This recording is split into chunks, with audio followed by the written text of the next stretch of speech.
Lord be with you. A proclamation from the Holy Gospel according to Luke. Jesus said to his disciples, "A rich man had a steward who was reported to him for squandering his property. He summoned him and said, 'What is this I hear about you? Prepare a full account of your stewardship, because you can no longer be my steward.' The steward said to himself, 'What shall I do, now that my master is taking the position of steward away from me? I'm not strong enough to dig, and I'm ashamed to beg. I know what I should do so that when I am removed from the stewardship, they may welcome me into their homes.' He called in his master's debtors one by one. To the first he said, 'How much do you owe my master?' He replied, 100 measures of olive oil. He said to him, 'Here's your promissory note. Sit down and quickly write one for 50. Then to another, the steward said, 'And you, how much do you owe?' He replied, 100 cores of wheat. The steward said to him, 'Here's your promissory note. Write one for 80. And the master commended that dishonest steward for acting prudently. For the children of this world are more prudent in dealing with their own generation than are the children of light. I tell you, make friends for yourself with dishonest wealth, so that when it fails, you will be welcomed into eternal dwellings. The person who is trustworthy in very small matters is also trustworthy in great ones. And the person who is dishonest in very small matters is also dishonest in great ones. If therefore you're not trustworthy with dishonest wealth, who will trust you with true wealth? If you're not trustworthy in what belongs to another, who will give you what is yours? No servant can serve two masters. He will either hate one and love the other, or he be devoted to one and despise the other. You cannot serve both God and mammon." The Gospel of the Lord.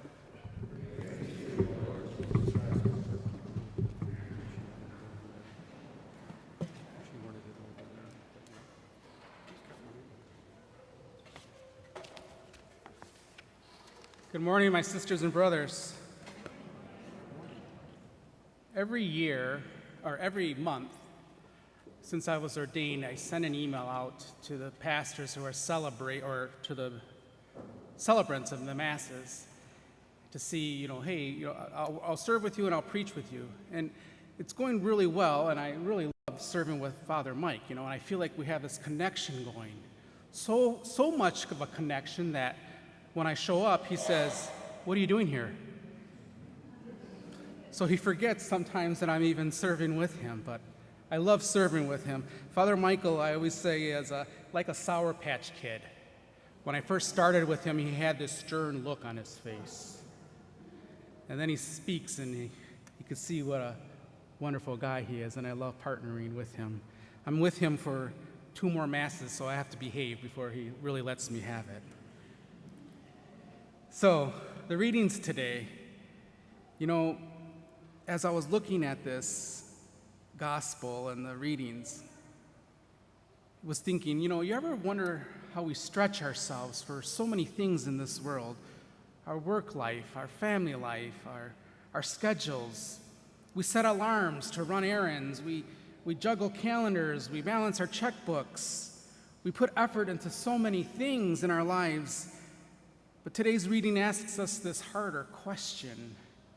Do we put the same effort into our faith as we do in our finances? In the first reading, Amos doesn't hold back. He calls out those who can't wait for the Sabbath to end so that they can get back to business, rigging scales, cheating customers, shortchanging the poor, and even selling scraps of wheat for profit. And God warns, never will I forget a thing they have done. That's quite sombering. Amos shows us the danger of money itself. It's when money becomes our master, whenever profit matters more than people, whenever faith comes before compassion. When that happens, we fail in our stewardship. Then Paul shifts the focus a little. He reminds us where our energy should go. Prayer. Not just quick prayers for ourselves, but for everyone. For leaders, for neighbors, for strangers, and even those who dislike us. Why? Because God desires that all people to be saved. Christ gave himself for all. Think about that for a moment. Christ didn't give himself only for the holy ones. Christ didn't give himself only for the generous ones. He gave himself for all. The rich, the poor, the faithful, and the wandering. And Paul urges us to stretch our hearts wide, lifting others in prayer and living with dignity and living with peace. And then comes Jesus with the challenge. He tells of this puzzling parable of the dishonest steward. At first it sounds troubling. A man wastes his master's money, then scrambles to make deals. Yet Jesus praises his shrewdness, not his dishonesty, but his urgency. When his future was at stake, he acted decisively. And here's the sting. Jesus says the children of this world are more prudent than the children of light. In other words, people often hustle harder for financial gain than they do for eternal life. We hustle for money. We hustle for comfort. We hustle for security. But do we truly hustle for heaven? And so Jesus tells us, use what you have, even money, to build relationships, to care for others, to serve God. Because money won't last, but love will. Love always sustains us. Wealth will fade, but the kindness we show, the prayers that we lift, the good that we do endures for eternity. So here's the bottom line. Amos warns against greed. Paul calls us to prayer. And Jesus urges us to act with urgency and faithfulness. And Jesus says it plainly. You cannot serve both God and mammon. So how do we live this out? If money guides every choice, what job we take or how we spend our time, even how we treat others, then wealth has become our master. But if prayer, if compassion, and the care for the poor are our choices, then God is our master. And if we are faithful in small things, honesty at work, kindness at home, generosity in our parishes, God will trust us with even greater things. And the truth is, we are all stewards. Family time, resources, even the very breath in our lungs, these are God's greatest gifts entrusted to us. And one day we will give an account of how we used them.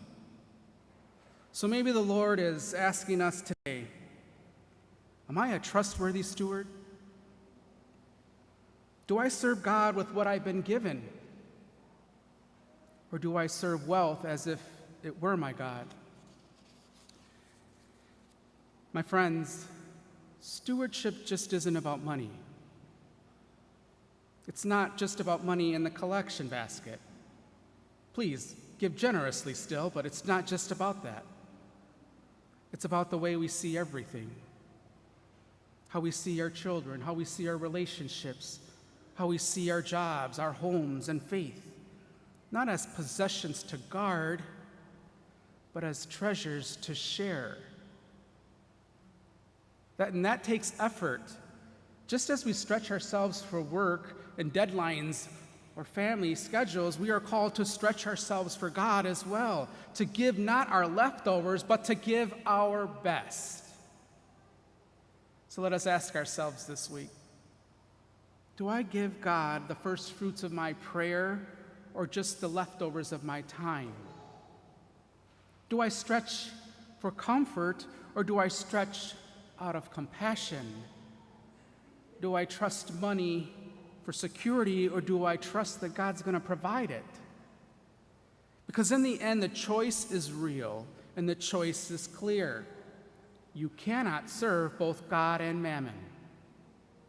So let's stretch our hearts not for wealth, but let's stretch it for truth. Let's choose wisely. Let's always choose God.